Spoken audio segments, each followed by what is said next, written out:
Most advanced pianists don't have a time problem, they have a structure problem.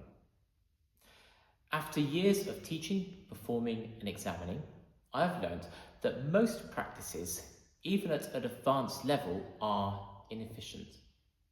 You're working hard, but you're not necessarily seeing the improvement and moving forward as you would wish. In this video, I'm going to show you a simple 60-minute system for serious advanced pianists to help you fix that. My name is Jonathan Delbridge. I'm a concert pianist, teacher, accompanist and examiner, and I have a lot of experience working with advanced adult pianists, especially people playing repertoire like Mozart, Chopin, Beethoven, Rachmaninoff and of course much more.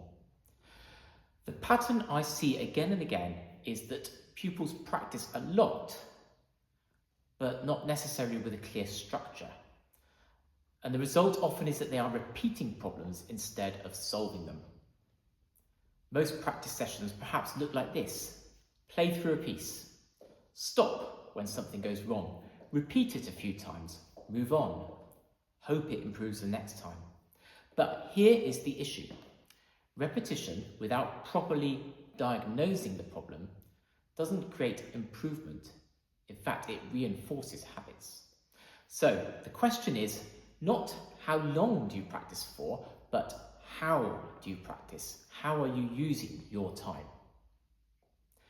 Let me give you a simplified version of the 60-minute practice system. Step 1, warm up, and this would take about the first 10 minutes.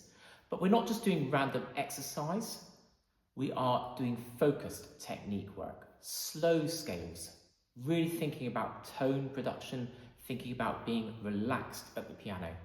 The goal is control, not speed. And we may link these exercises and scales in with the pieces that we are practicing. Next, problem solving. This should be the bulk of your practice time, so perhaps 25 minutes. And this is where most pianists go wrong. Pick 1 or 2 small problem areas in your piece.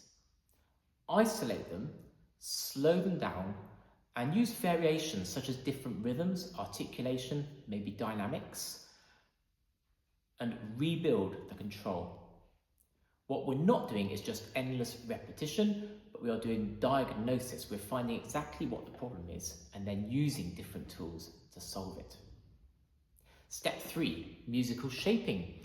This might take 15 minutes of your practice session, and this is where you zoom out.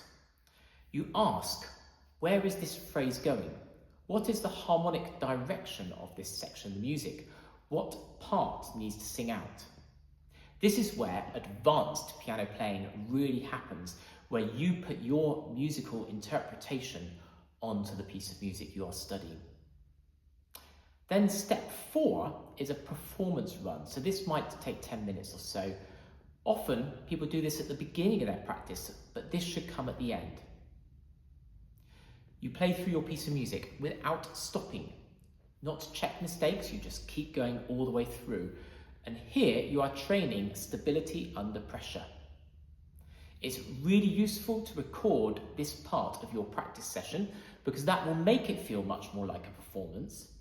And you can also use the recording to help you isolate any problem areas to work on in your next practice solution.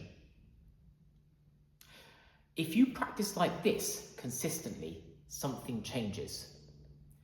Instead of simply working on pieces, you start to solve musical problems efficiently. This is what separates amateur piano practice from professional concert preparation. Now, in this video, what I've given you is just a very simplified overview of this practice system. The full 60-minute practice system includes a detailed practice template for you to use, problem-solving frameworks, structured weekly planning, and real-life filled-in examples so you can see how all this works. I've put all this together into a downloadable PDF guide so you can apply this directly and immediately to your own practice. If you want to use this system in your practice time, you can download it using the link below in the description of this this video. Remember, it's designed specifically for adult pianists who don't have lots of time, lots of hours in the day, but want professional level results. So check out the link in the description below, and I'd love to hear from you to let me know how you get on with implementing this practice system in your piano playing.